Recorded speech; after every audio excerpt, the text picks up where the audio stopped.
Coming up next, Blox News on Roblox TV.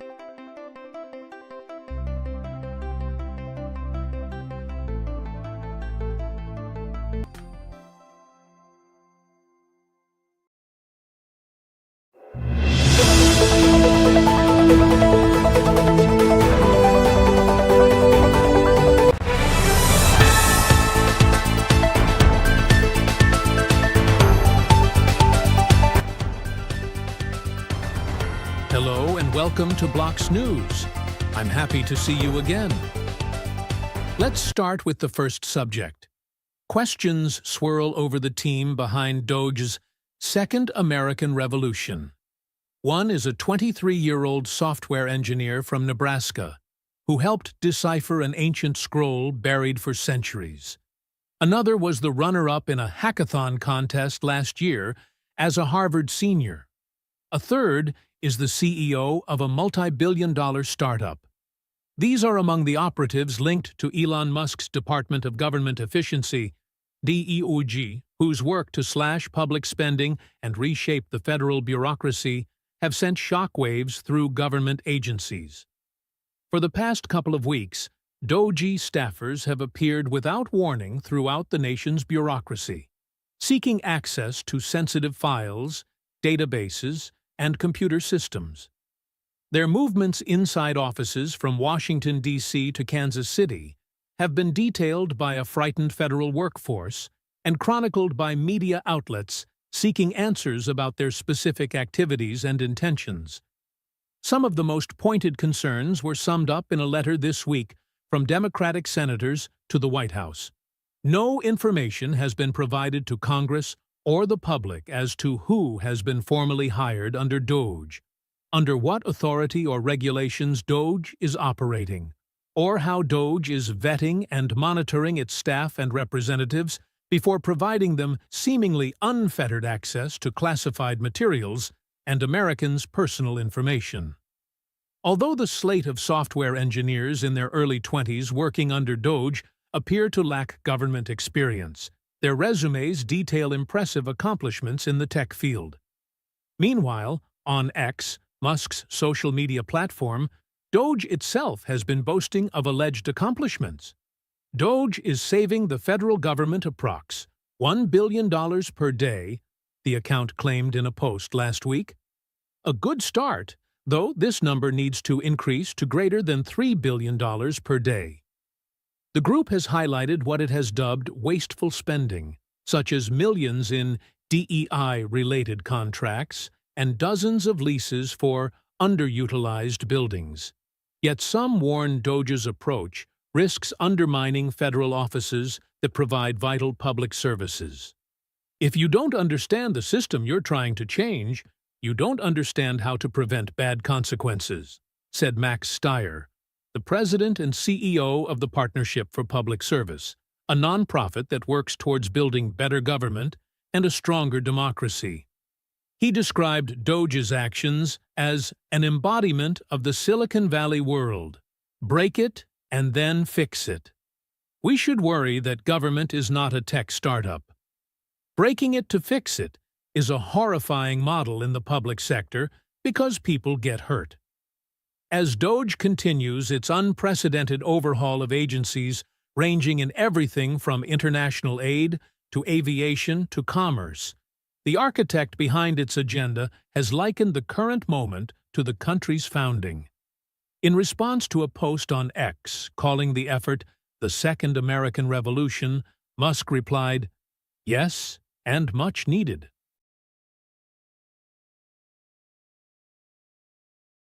Changing the subject a little bit, we are going to talk about the Indians treated like criminals. They are against Trump. Treated like criminals. Shackling of Indians aboard 40-hour migrant flight sparks new outrage against Trump. U.S. officials kept around 100 deported Indian migrants in shackles for their 40-hour flight home, including during bathroom breaks, in the latest incident to spark anger overseas at President Donald Trump's migration crackdown.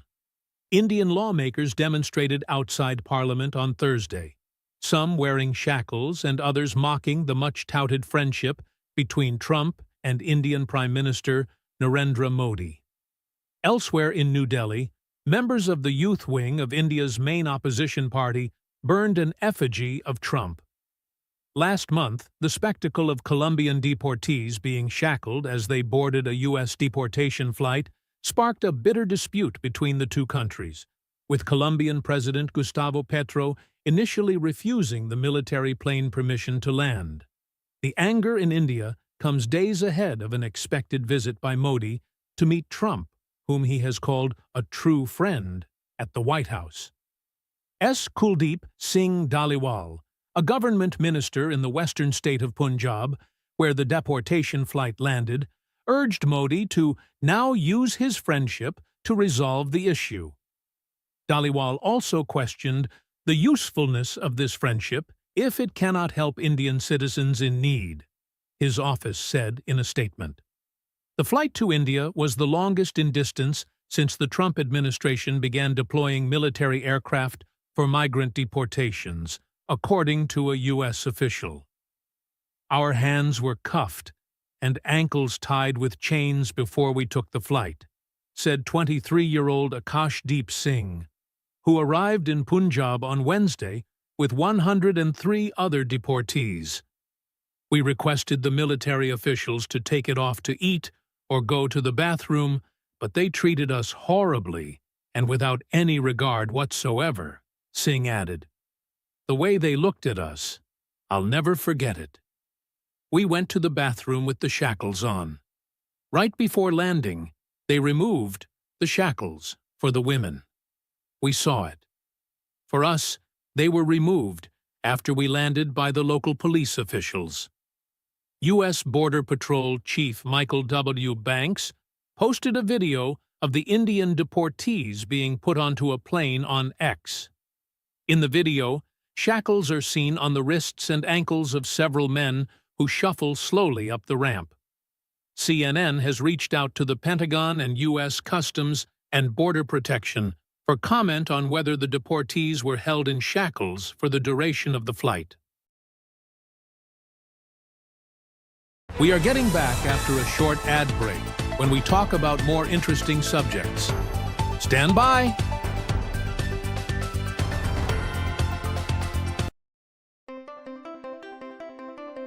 It's time for a short ad break.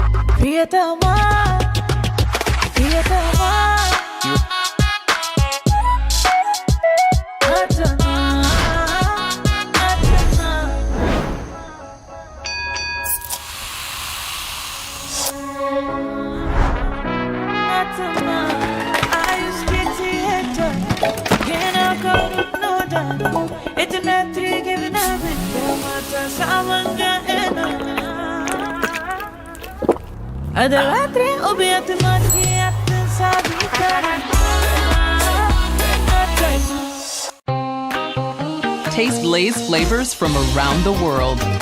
The refreshing, creamy Lay's tzatziki flavor from Greece. The delicious blend of spices in Lay's masala flavor from India. And the sweet, smooth Lay's honey butter flavor from South Korea.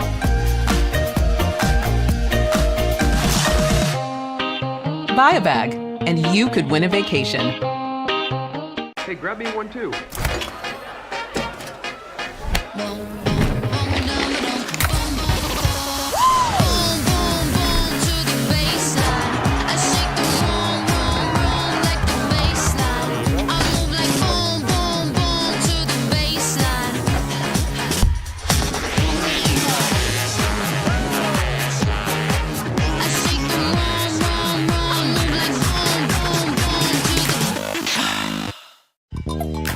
Oof, stuck paying for that old phone? Don't be.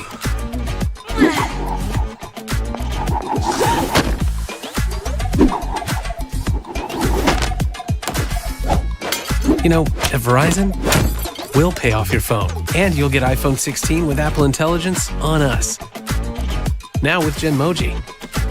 That's a value of up to $1,600. Only on Verizon. No, I don't believe our love's terminal. I'm down on my knees, begging you please come. What are y'all doing? We're showing all our love to Black-founded brands. So what makes you feel this is love? The way I love these cookies, I'd fight for them. The way this carrot's fit got us feeling fresh. And how this lip bar shade helps my glow up. And I think we know a thing or two about spreading the love.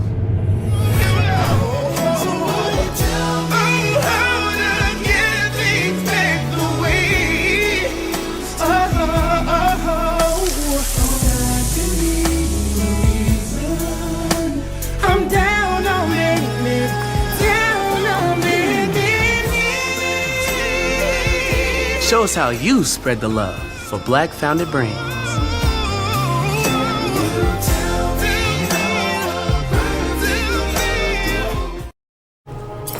What are you up to? Just about to double our network. Wow. Double coverage activated. Double coverage activated. Double coverage activated. Double coverage activated. Double coverage activated. Now with double the network coverage, make your move to Vodafone.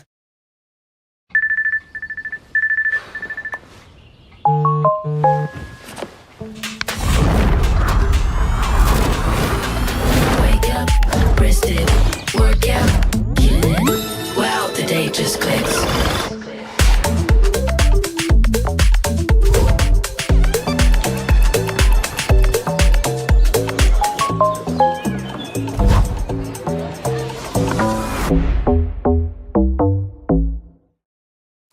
You know, most people quit their New Year's resolutions by the second Friday in January. It's called Quitter's Day. Look it up. But what if we didn't quit right after starting? Or because it's raining or something? What if we had some extra motivation? This year, what if a little bit of help on our wrists Goal achieved. could help us quit quitting?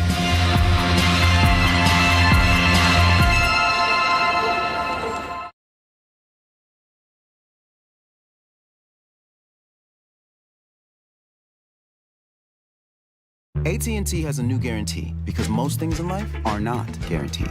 Like sinks knowing you exist. Don't worry, Kathy, we see you.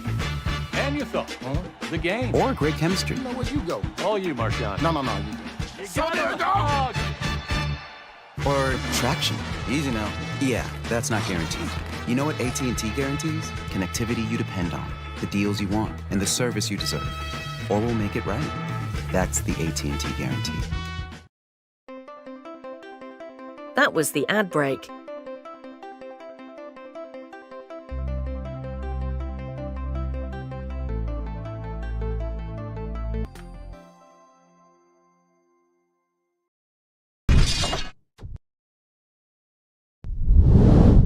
We are back here on Blocks News, and we are going to talk about the measles outbreak expands in West Texas, around county, with low vaccination rate. A measles outbreak is growing in a rural area of West Texas, where vaccination rates are well below the recommended level. In late January, 2 children in Gaines County were hospitalized for measles. On Wednesday, the state health department shared in a health alert that the number of confirmed cases had grown to 6. As of Friday afternoon, the outbreak has jumped to 14 confirmed cases and 6 probable cases among people who are symptomatic and had close contact with infected individuals. Zach Holbrooks, executive director of the South Plains Public Health District, told CNN, "Investigations are ongoing, as cases have been identified in parts of the region that are outside the Gaines County lines where the first cases were reported. All the cases are believed to be among people who are not vaccinated against measles," Holbrooks said, "and most of them are in children." A record share of U.S. kindergartners had an exemption for required vaccinations last school year, leaving more than 125,000 new school children without coverage for at least one state-mandated vaccine, according to data published by the U.S. Centers for Disease Control and Prevention in October. The U.S. Department of Health and Human Services has set a goal that at least 95% of children in kindergarten will have gotten 2 doses of the measles, mumps, rubella, MMR vaccine, a threshold necessary to help prevent outbreaks of the highly contagious disease. The U.S. has now fallen short of that threshold for 4 years in a row. MMR coverage is particularly low in Gaines County, where nearly 1 in 5 incoming kindergartners in the 2023-24 school year did not get the vaccine. The 18% vaccine exemption rate for the county is one of the highest in the state, according to data from the Texas Department of State Health Services. At the state level, vaccine exemptions were highest in Idaho, where more than 14% of incoming kindergartners did not have their required shots, according to CDC data from last school year. Texas overall was slightly above the national average, with about 4% exemptions. Measles is an airborne disease that can cause serious health consequences, including death, especially for young and unvaccinated children. General symptoms may include fever, cough, runny nose, watery eyes, and a rash of red spots. About 1 in 5 unvaccinated people in the U.S. who get measles will be hospitalized, according to the CDC.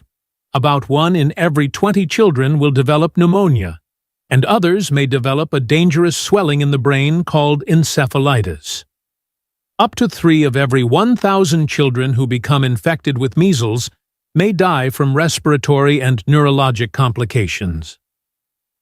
In the Health Alert Wednesday, the Texas Health Department warned that additional cases are likely to occur in Gaines County and the surrounding communities due to the highly contagious nature of the disease.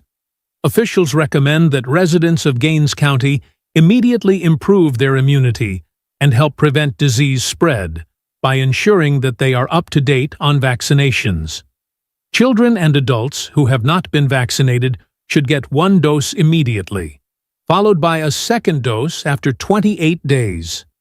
Infants between 6 and 11 months should get an early dose of the vaccine, and children who have had their first shot should get their second as soon as possible. The South Plains Public Health District started a measles clinic Thursday, Holbrook said, where daily testing and vaccination will be available starting next week.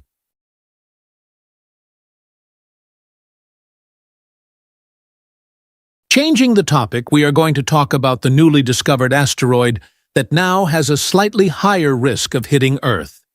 A recently discovered asteroid that has captured the attention of the astronomy community now has a slightly increased risk of affecting Earth.